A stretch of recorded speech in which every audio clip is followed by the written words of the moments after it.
ओम शांति। आज है 15 सितंबर और हम आज के साकार मधुर महावाक्य सुनेंगे। मुरली का सार है, मीठे बच्चे अभी तुम अमर लोक की यात्रा पर हो। तुम्हारी ये बुद्धि की रूहानी यात्रा है जो तुम सच्चे सच्चे ब्राह्मण ही कर सकते हो।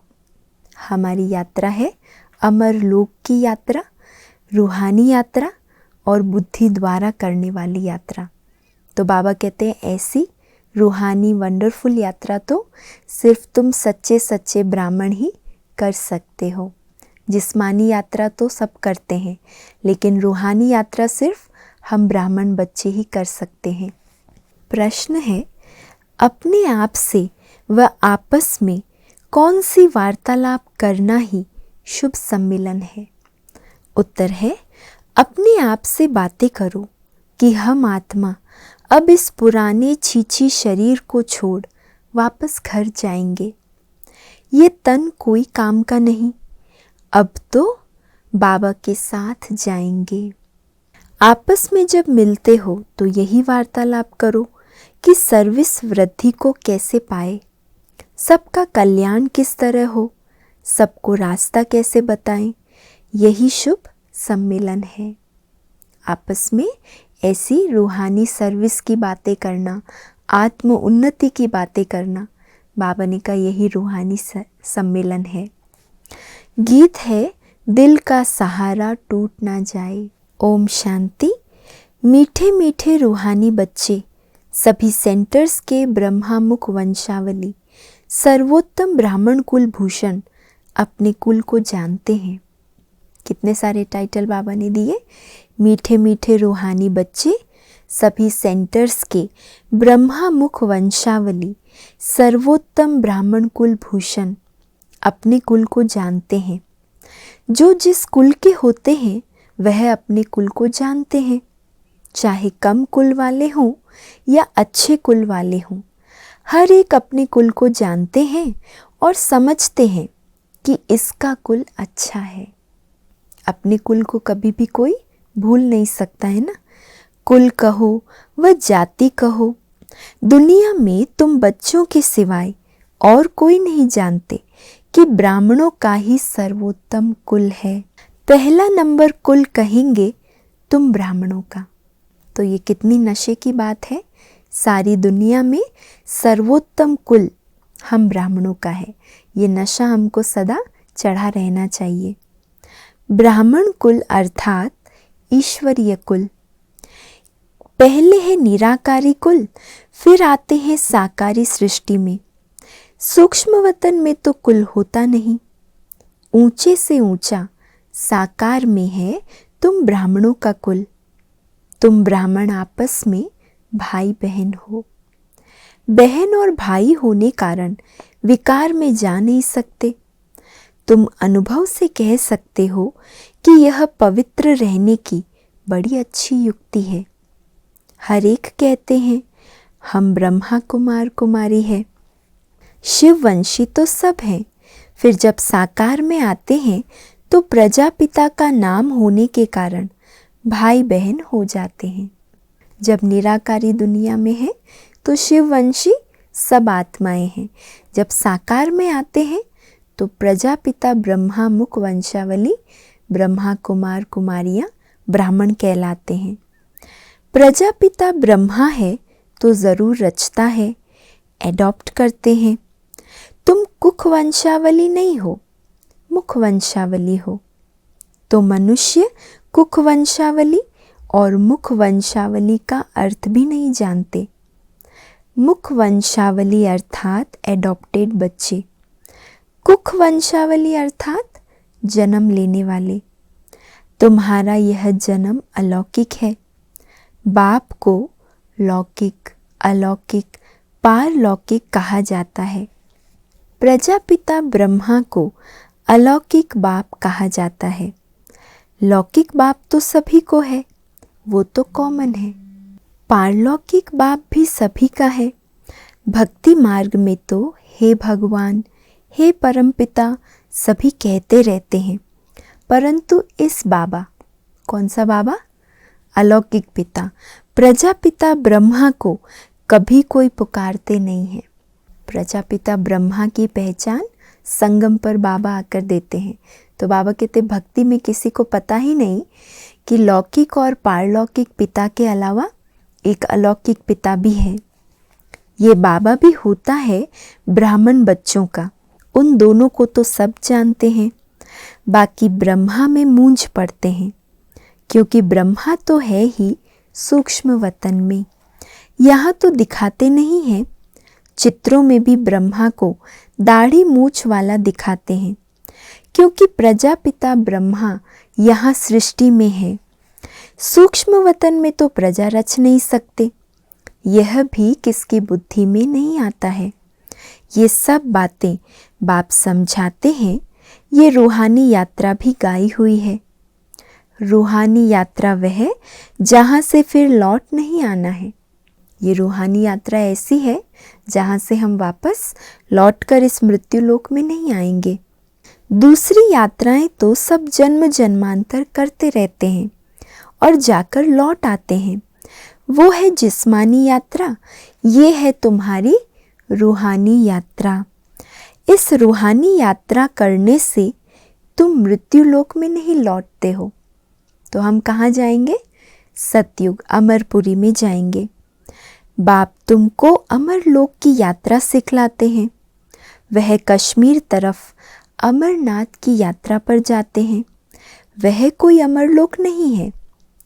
अमरलोक एक है आत्माओं का, दूसरा है मनुष्यों का, जिसको स्वर्ग अर्थात अमरलोक कह सकते हैं। बाबा कहते एक अमरलोक कहा जाता है परम धाम को, और एक अमरलोक कहेंगे सतयुग को। आत्माओं का है निर्वाण धाम, बाकी अमरलोक सतयुग और मृत्यु लोक है कलयुग, और निर्वाण धाम है शांति लोक, जहाँ आत्माएं रहती है। बाप कहते हैं तुम अमरपुरी की यात्रा पर हो। पैदल जाने की वह शारीरिक यात्राएं हैं।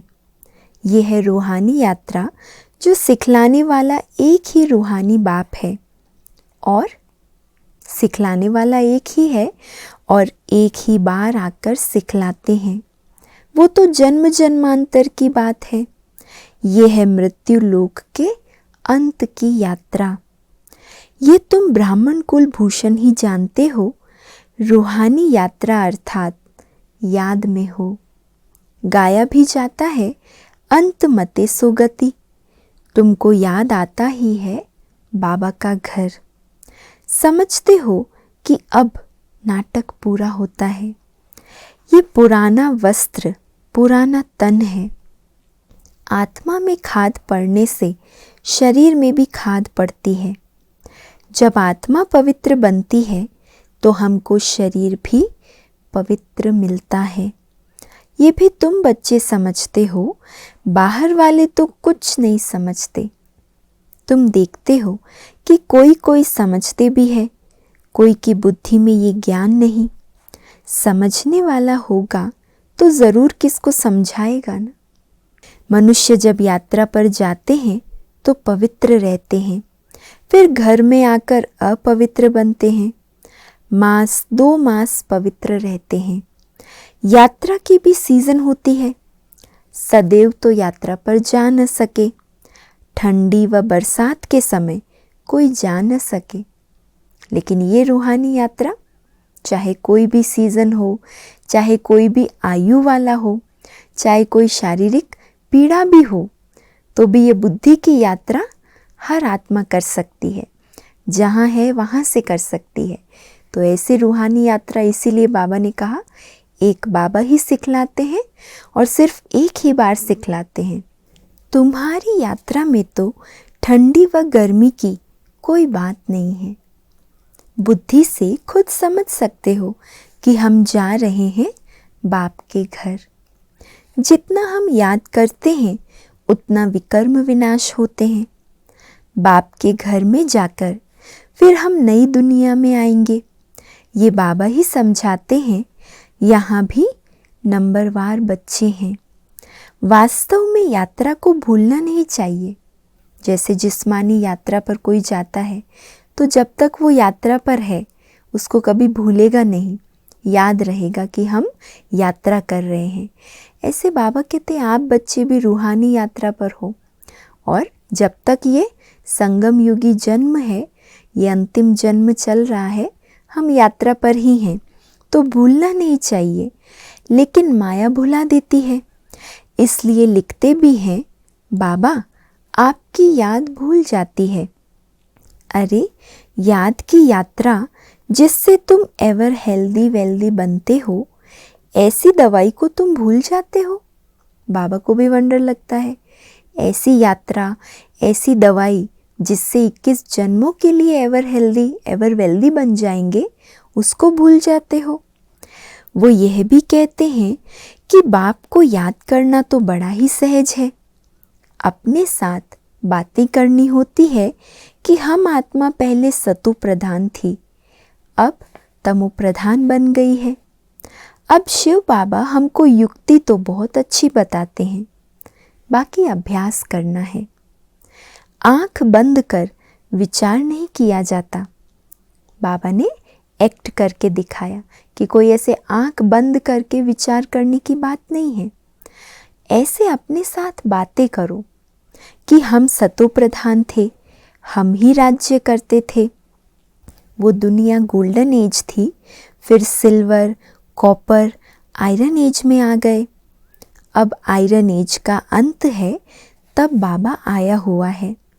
बाबा हम आत्माओं को कहते हैं कि मुझे याद करो और अपने घर को याद करो। जहाँ से आए हो तो फिर अंत मति सो गति हो जाएगी, तुमको वहाँ ही जाना है। ये युक्ति बाप बतलाते हैं। क्या बतलाते हैं बाबा युक्ति? सवेरे उठकर अपने से बातें करो। विचार सागर मंथन करने का सबसे अच्छा समय सवेरे सवेरे अमृत वेले का समय। तो बाबा कहते उस समय बुद्धि भी फ्री है, कोई कारोबार भी नहीं है, अच्छी तरह अपने साथ बातें करो। बाबा एक्ट करके दिखाते हैं कि हम भी सवेरे उठ विचार सागर मंथन करता हूँ। सच्ची कमाई करनी चाहिए ना। सुबह का साई, तो उस साई को याद करने से तुम्हारा बेड़ा पार हो जाएगा। बाबा जो करते हैं, जैसे करते हैं, वह बच्चों को भी समझाते हैं। इसमें खिटपिट की बात नहीं है।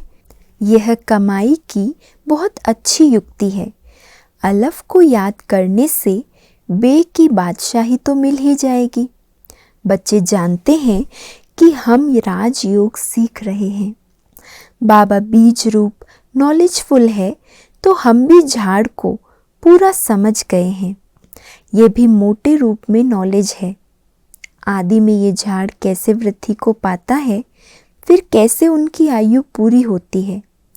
और झाड़ तो तूफानों आदि के लगने से गिर जाते हैं, परंतु इस मनुष्य सृष्टि झाड़ का पहला फाउंडेशन देवी देवता धर्म प्राय लोप हो जाता है।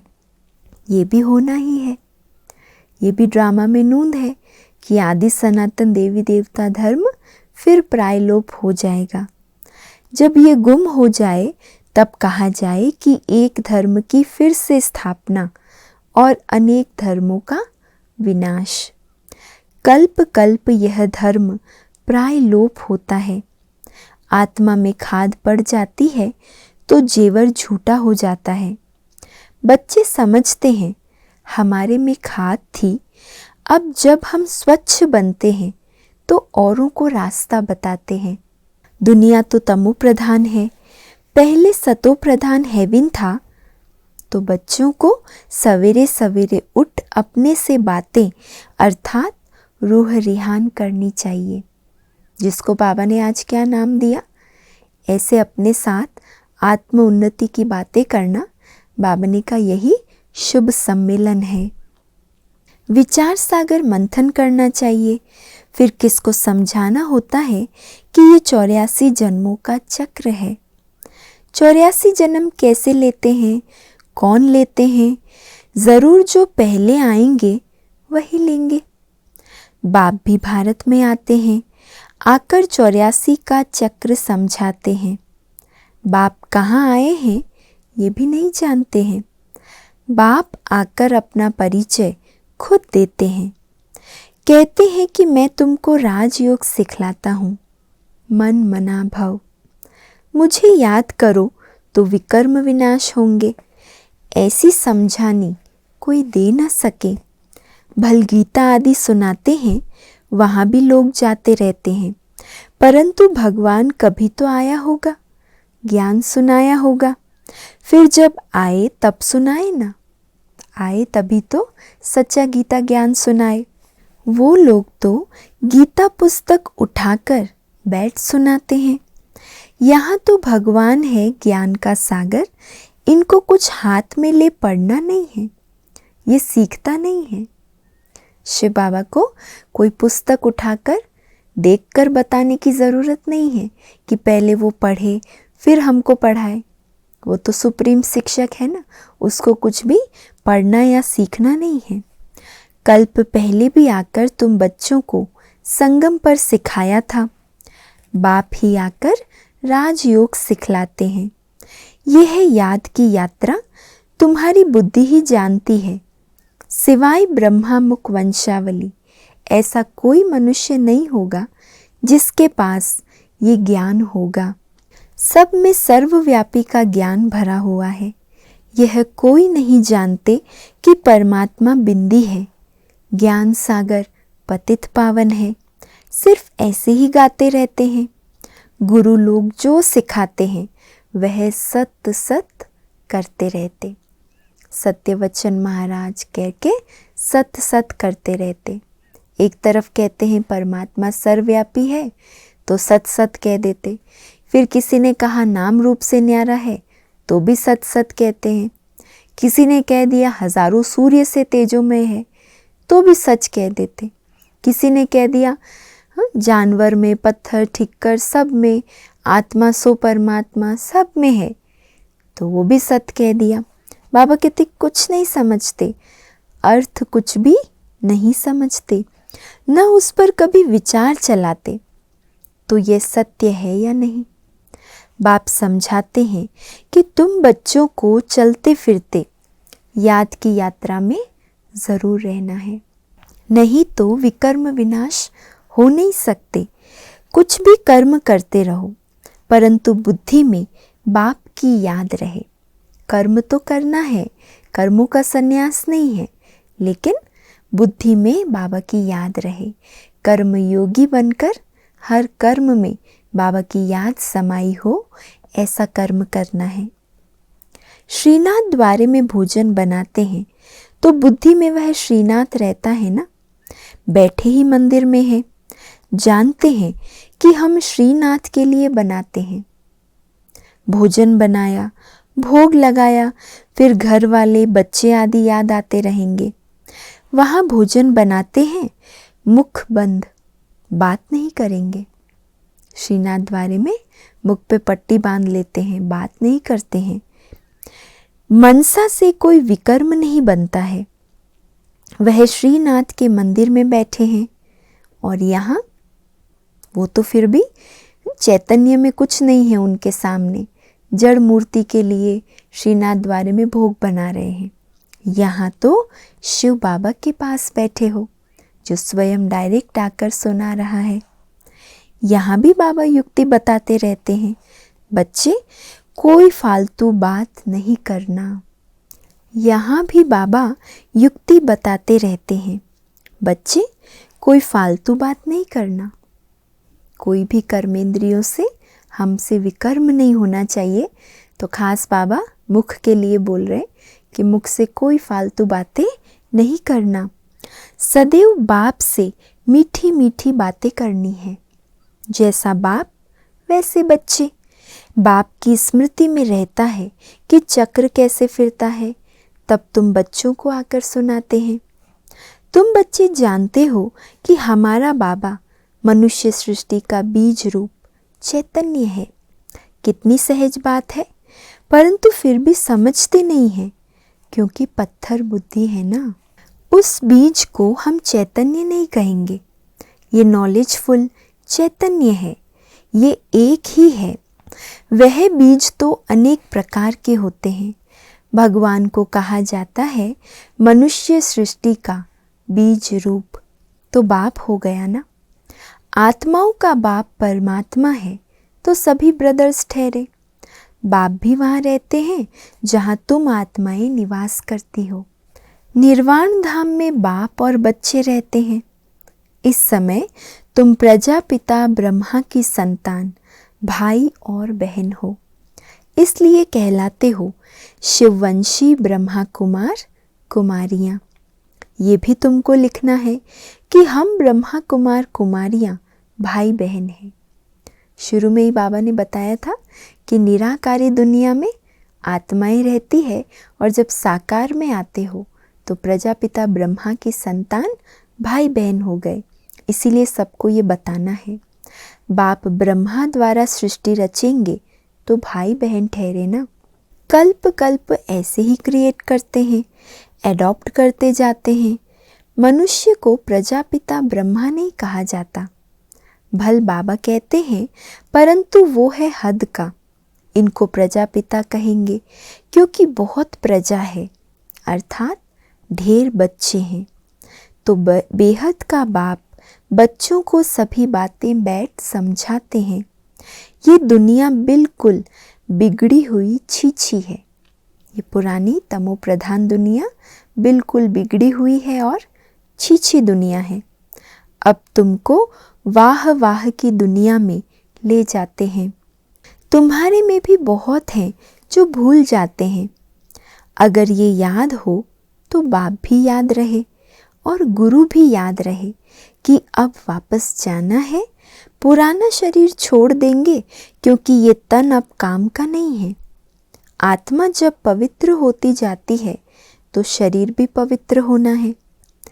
आपस में ऐसी ऐसी बातें बैठ करनी चाहिए। इसको कहा जाता है शुभ सम्मेलन, जिसमें अच्छी अच्छी बातें हों। सर्विस कैसे वृद्धि को पाए, कल्याण कैसे करें, उन्हों का तो छीछी सम्मेलन है। गपोड़े मारते रहते हैं। यहाँ गपोड़े आदि की बात नहीं, सच्चा सच्चा सम्मेलन इसे कहा जाता है। तुमको ये कहानी सुनाई है कि ये कलयुग है। सतयुग को स्वर्ग कहा जाता है। भारत स्वर्ग था। भारतवासी ही 84 जन्म भोगते हैं, अब अंत में है।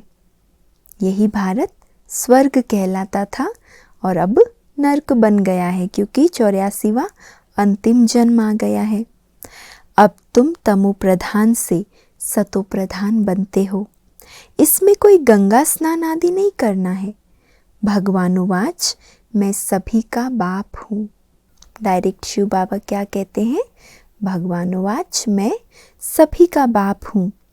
कृष्ण सबका बाप हो नहीं सकता।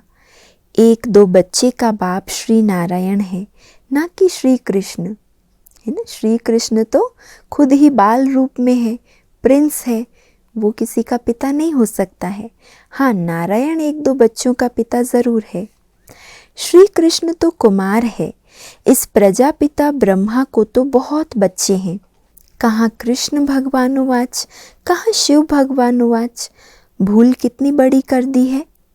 कहाँ भी प्रदर्शनी करो तो मुख्य बात ये है कि गीता का भगवान ये है या वह। पहले पहले ये समझाना चाहिए कि भगवान शिव को कहा जाता है। ये बुद्धि में बिठाना है, इस पर प्रोब होना चाहिए। गीता के भगवान का चित्र भी बड़ा परमानेंट होना चाहिए। नीचे में लिख देना चाहिए, जज करो और आकर समझो। प्रश्न जो है कि गीता का भगवान श्री कृष्ण है या निराकार शिव परमात्मा, ये आकर जज करो और समझो। फिर लिखा कर सही लेनी चाहिए, उनके सिग्नेचर भी लेने चाहिए। अच्छा, मीठे मीठे सिकिलधे बच्चों प्रति माता पिता बाप दादा का याद प्यार और गुड मॉर्निंग। रूहानी बाप की रूहानी बच्चों को नमस्ते और हम सब रूहानी बच्चों की रूहानी माता पिता बाप दादा को याद प्यार, गुड मॉर्निंग और नमस्ते। तो आज सारा दिन क्या याद रखेंगे? हम अमर लोक की यात्रा पर हैं, रूहानी यात्रा पर हैं। और ये यात्रा सिर्फ संगम पर एक ही बार बाबा आकर सिखलाते हैं। तो इसीलिए उठते बैठते कर्म करते बाबा की याद में यात्रा पर रहना है। ठीक है। आज धारणा के लिए मुख्य सार है, पहला, आपस में शुभ सम्मेलन कर सर्विस की वृद्धि के प्लान बनाने हैं। अपने और सर्व के कल्याण की युक्ति रचनी है। कभी भी कोई व्यर्थ अर्थात फालतू बातें नहीं करनी है। मुख से कोई भी व्यर्थ व फालतू बातें नहीं करनी है। दूसरा है, सवेरे सवेरे उठकर अपने आप से बातें करनी है। विचार सागर मंथन करना है। भोजन बनाते एक बाप की याद में रहना है। मनसा भी बाहर ना भटके, ये ध्यान रखना है। भोजन बनाते भी बुद्धि बाबा के साथ लगी रहे, बाहर ना भटके, ये ध्यान रखना है। वरदान है, विनाश के समय पेपर में पास होने वाले आकारी लाइट रूपधारी भव। विनाश के समय पेपर में पास होने वाले आकारी लाइट रूपधारी भव। विनाश के समय पेपर में पास होने व सर्व परिस्थितियों का सामना करने के लिए आकारी लाइट रूपधारी बनो। जब चलते फिरते लाइट हाउस हो जाएंगे तो आपका यह रूप अर्थात शरीर दिखाई नहीं देगा। जैसे पार्ट बजाने समय चोला धारण करते हो और कार्य समाप्त हुआ, चोला उतारा। जैसे कोई भी अगर हमें ड्रामा की कोई एक्ट करनी है तो जब तक वो एक्ट है तब तक वो ड्रेस पहनते हैं, फिर उतार देते हैं। 1 सेकंड में धारण करो और 1 सेकंड में न्यारे हो जाओ। जब ये अभ्यास होगा तो देखने वाले अनुभव करेंगे कि ये लाइट के वस्त्रधारी है। लाइट ही इन्हों का श्रृंगार है। हमें भी क्या अभ्यास करना है? 1 सेकंड में शरीर में आए, कार्य किया, फिर तुरंत न्यारे हो गए। तो जब ये अभ्यास होगा तो देखने वाले अनुभव करेंगे कि ये लाइट के वस्त्रधारी है, लाइट ही इन्हों का श्रृंगार है। स्लोगन है, उमंग उत्साह के पंख सदा साथ हो तो हर कार्य में सफलता सहज मिलती है। उमंग उत्साह के पंखों से सदा हम उड़ते रहें, उसके लिए क्या करो?